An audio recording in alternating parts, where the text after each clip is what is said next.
there geeks, my name is Chris, and in this video I'm going to show you some stuff that I picked up from a couple of closing down sales, which is a bit bad, a bit sad, but I did manage to pick up some cool books and toys and that kind of stuff. So let's have a look at all the stuff I picked up at some recent closing down sales and see what bargains I came away with. These are the 4 books I got from the Guildford Book Exchange, and as you can see, they're all of a theme. They're all Star Trek related.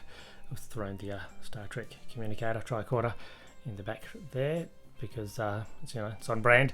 But yes, Guildford Book Exchange have a wide selection of all different stuff, honestly, including records as well, and kids books, some comics which are ridiculously overpriced. It's kind of funny and frustrating at the same time. I find Elizabeth's secondhand bookshop is the same. A lot of these bookshops are. They just don't know what to do with comics necessarily, and if they're old or if they're number one, they must be expensive, therefore will charge a lot. But it's so often not the case, and it's just a bit frustrating. So yes, if you are at one of these places and you find comics, honestly, you'll find much cheaper prices on eBay or your local comic shop or convention and that kind of thing. Anyway, rant over. So yes, these are all Star Trek books. Very happy to find these. So the first one here is on the making of the Trek conventions, which I thought is pretty interesting. So obviously fan conventions, as we know them, owe a lot to Star Trek. Star Trek fans really kept Star Trek alive after it went off the air in the late 60s. So this is kind of talks about the birth of the huge convention culture, which obviously still exists today and encompasses pop culture. So the 60s and the 70s, behind the scenes of all the different Star Trek conventions, and with photos, and I'm sure there's going to be some interesting cosplay and a bunch of hippies and interesting haircuts and long hair and moustaches, and who knows what's going on in these photos. So yes, the making of the Trek conventions, I'm very interested to read all about that for sure. This is an interesting book. So this is Star Trek Memories. I've read Star Trek Movie Memories, which is also written by William Shatner, but this, which is obviously talking his recollections of making the Star Trek movies, but this is his recollections of filming the 60s TV series. So yes, Star Trek Memories, written by William Shatner. I don't know if I've read this, to be honest, but yes, I certainly do remember reading the movie Memories one, which was pretty awesome, and he's a very good storyteller for sure, and he's still alive and kicking in his 90s. Very happy to see. It's going to be a sad day when he leaves us, but yes, looking forward to reading Star Trek Memories, all about the classic TV series. And the last 2 books I was very happy to find because they actually complete my collection, which I've been putting together the last few years, my collection of Star Trek movie novelizations, particularly the first few Star Trek films starring the original cast. So this is the Star Trek the motion picture, made hot on the heels after the success of Star Wars, and Paramount said, Star Wars is so successful, have we got a sci-fi property that we can make as well? And they pumped out Star Trek, probably one of, if not the worst of the Star Trek original films, but glad that it got the original cast back together in those wonderful brown and beige and tan pajamas, spacesuits. Very interesting film, not action packed by any stretch of the imagination, but I'm glad it brought Star Trek back into the public consciousness after the cancellation of the TV series, and obviously Star Trek still continues to this day. And the final book is Star Trek Generations, again a movie novelization, and this is the last movie starring the original cast, well, at least 3 of them, in conjunction with the Next Generation cast. And I was very excited when this film came out. So yeah, this is obviously a hardcover, and again, it's got some black and white photos and some colour photos in the middle. And the 2 captains there, Captain Kirk and Captain Jean-Luc Picard. So pretty cool. So I'm very glad I get to finally finish my Star Trek movie novelization, which focuses on the original cast. So the first one and the last one, that completes my collection of Star Trek movie novelizations, and a couple of other Star Trek books to boot. I said that Guildford Book Exchange sell not just books, they also sell comics and kids books and vinyl as well, vinyl records. I also saw a box of posters there. So this is rather large. I think this is only like $5, maybe $10, but this is a wonderful barbarian fighting a couple of brutes, and this is actually a present print, but it's a Frank Frazetta print because I recognise that signature and obviously that style. So it's relatively large. It's got to be, A2 size, I'd say. And if the indication on the bottom is any true, it's from the 70s. So yeah, I do have a frame that I could probably put this in, but yeah, it's pretty large, and obviously when I have D&D in my house or whatever, it would be pretty awesome. But yeah, a Frank Frazetta print for what, $5 to $10? Not bad at all.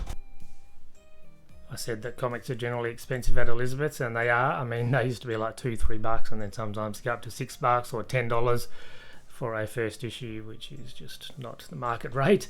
But I did have a flick through their comic bins. I found some gold there over the years. Elizabeth's has been a Perth institution. They've got a few different locations all across Australia, but yes, they're always conveniently located in the Perth Hay Street there. So yeah, it's a bit of a shame to see them go, and I thought they might have a closing down sale and everything's marked half off or something, and I could pick up some cheap comics or books, but no, there wasn't a sale really. A bit disappointing, but I did pick up a few comics anyway. Zero Assassin is an Australian comic from the 90s, I believe. I've got a couple of issues, and this is the second issue, so that just adds to my collection. You don't see these pop up very often, so yes, is that Elle Macpherson kind of look for Phantom Zone shop? Interesting. But yeah, it's basically a black and white independent comic made in Australia, and always like to support Australian artists for sure. Had a couple of X-Men issues. I'm a big fan of the X-Babies, so I saw these X-Babies issues when I was there. So again, very 90s. You can tell by I love just all the ads and all that kind of stuff. Very much of the era. So yes, 90s X-Men goodness for sure. Pretty awesome. And just an ad for the Marvel Masterpieces cards, which is still around. Yeah, just love the art. Fantastic. This was another X-Men issue with John Romita Jr. cover, and this it doesn't complete, but fills in the gaps of some of my X-Men collections. And look at those cool kids showing some X-Men fashion. Pretty awesome. Wonderful artwork as always. Archangel is one of my favourite X-Men. Him and Beast are probably my two favourite, honestly. And they had this Grifter She. So Grifter and She are two kind of independent comic characters, and this is the first of two issues of them crossing over. I've got the second issue, so I was pretty happy to see this. And yeah, these are the an ad for some of the artist Jim Lee designed Ninja Turtle toys as well. The Savage Dragon characters, pretty awesome. So yeah, the artwork in this issue is by Jim Lee and Travis Charest, which is awesome. Two real powerhouses of dynamic comic book art for sure.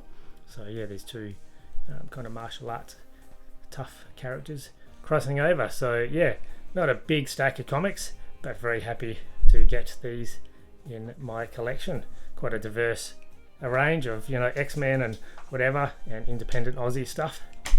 But that was pretty cool for my last visit to Elizabeth's in the city. Not just comics from Elizabeth's, but also books. So I picked up these 4 books, again, very diverse, just like the comics.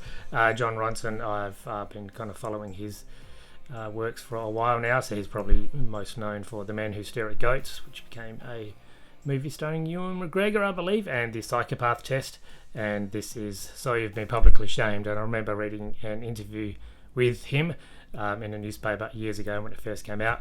So this is the updated version with the new chapter. But yes, basically this has been people who've been publicly shamed or cancelled, as we would call it these days. So real life interviews and stories with people who have had their lives drastically affected by some bad choices and the social media fallout from that. Looking forward to that. Sean McAuliffe, he is a classic. Used to be a lawyer, and he's a much loved Australian institution. He's been around for decades. He's a writer and actor and funny man and TV game show host and whatnot. I remember him from Full Frontal, so I've been following him since the TV shows Full Frontal, and he always makes me laugh. Very funny, and this is just some sketches and whatnot that he has been worked on. He's a very prolific entertainer, so yes, very much looking forward to reading that. As I said before, I like kind of behind the scenes and interviews and how people got their start, and I always like those true life stories. So this is a basically look at different creators from Chaucer to Walt Disney, as we can see. Look at their individual lives, and some people I haven't even heard of. So I'm looking forward to this book. So yeah, there we go. We can see some of the different creatives there: Mark Twain and Jane Austen and Victor Hugo. That'll be pretty interesting. And finally, look at the English duo who created Little Britain, which I'm sure would not last these days. But both of these guys, Dave Williams, I know, is a very successful children's book author as well. So yes, looking forward to reading this, how they got their start, David Williams and Matt Lucas. And I do remember watching Little Britain when it first came out. I guess a bit of a modern day successor to Monty Python, the weirdness of it all, and seeing their live show on DVD and all that kind of stuff. Don't know if you could get away with that kind of humour these days, but yes, I'm looking forward to their start. As I said, I'm interested in how people got their start as creative individuals. So there's 4 books from Elizabeth's in Perth. A colleague of mine had told me about this place called Cool Cats Vintage, not far from where the office is, and I'd never been there, but they sell vintage clothes and hats, basically shirts and hats and like basketball kind of paraphernalia, posters and whatnot. And it wasn't really my kind of deal, vintage clothes, but I followed them on Instagram, and they do have action figures and that kind of stuff. So I thought, I wonder if they should sell toys or if it's just for display, because I never saw their toys for sale on any of their Instagram posts. But then I saw that they were closing down, so I thought, it's only a 10-minute bus ride. I'll jump on the bus after work and check them out, and I'm glad I did, and had a wonderful chat with Jordan, I think the guy's name was there. There was no one else in the store, so he was a younger fella, but we chatted about toys and action figures and all that kind of stuff. And even though he was a bit younger than me, we had a lot of kind of similar interests, and he knew all about He-Man and all that kind of stuff. And this is kind of some of the stuff I picked up, but had a huge range of plush and posters, video games, VHS, all manner of things. Pretty impressive. So here's some of the stuff that I picked up. They are closing down, Cool Cats Vintage, but they are selling all their stuff online. So if you're interested in any of the stuff that you've seen in this video, Cool Cats Vintage, follow them on all the socials. So the first thing I grabbed, he had a big box of little minifigure kind of things, so 3 for $10. So I grabbed a little troll looking fella. Let's get some more light over here. There we go. Look at that wonderful blue hair. Everyone loves a good troll. I got a thing, so I think this is a fast food premium. It must be from a Happy Meal toy or something. So this is the thing. I've actually picked this one up because a few years ago I picked up this Silver Surfer. So kind of goes with the set. I'd imagine it's from 1998, I think. It's probably to promote the animated Fantastic Four cartoon that was on at the time, potentially. And I recognised this as soon as I saw it. This is actually from the Dark Knight collection, the 90s figures, which are very weird and stylized, and this I think was with one of the weird Joker action figures. So this is actually from the Dark Knight. I love this kind of, almost looks like a cross between a playing card and a jester and Joker. Very cool indeed. Sticking with the Batman theme, I've mentioned before, the Batman Forever is one of my guilty pleasures, and I've got a little shelf in my toy room all about Batman Forever, and I've been hanging out for the VHS actually of this film to add to my collection. You had a whole bunch of VHS there actually. Some pretty cool ones. Happy to add Batman Forever to my VHS collection for sure. The Bendies, or the Bendhams at the back there, the Star Wars one, that's a Tusken Raider. So this appeared in the 90s, in the period where there weren't any movies or TV series or really games or anything like that. In the dark ages of Star Wars, where there wasn't really a lot of merchandise, this is pretty much all you could get. So this is on card, comes with a Topps trading card. I mean, they're called bendy because they're kind of got a wire skeleton inside them, but they're actually, these figures, I know from previous experience, aren't actually that bendy. I've got a couple of these. I've got the Yoda, and I've got the Luke somewhere. So yes, I'm happy to add this on card. So what year is that? 1994. So yeah, there wasn't really much merchandise for Star Wars out at the time. This is pretty much all we had, so we had to grab it. And at the back you'll see a Action Man figure. I've been on a bit of a 90s kick, so I thought, oh yeah, that's an Action Man figure in box. I might actually grab that. This is very 90s indeed. Roller Extreme. So he's got roller blades. He's got a pretty cool get up, a little bicycle shorts, knee pads, all that kind of stuff. Action Man, obviously in the 90s, was a remake of the 60s one and a bit after my time. But yeah, I'm very impressed with the articulation, or the different variety of Action Man figures that they made. So I'm happy to have some Action Man representation on my shelf for sure.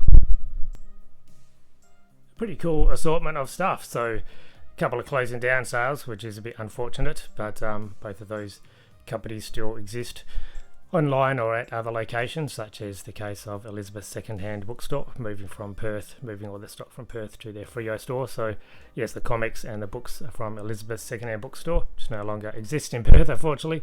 And this stuff, the Star Trek books, are from, and the cool fantasy poster is from Guildford Book Exchange, and the toys and the VHS is from Cool Cats Vintage, which has closed down their retail brick and mortar store, but also do exist online. So pretty happy with all this stuff. It's pretty cool. I mean, there's much more reading material for me and toys to kind of display and move my collection in my toy room around, but I'm always happy to make room for new cool purchases like this. So yes, let me know what you think. Did you visit Elizabeth Secondhand Bookshop in Perth or any other location? Did you visit Cool Cats Vintage in Mount Lawley, I think, before they closed down? And did you get anything cool? And when you did. So thank you for watching all the way to the end. Likes, comment, subscribe if you want to. No pressure at all. And I'll catch you at the next one. Goodbye, geeks.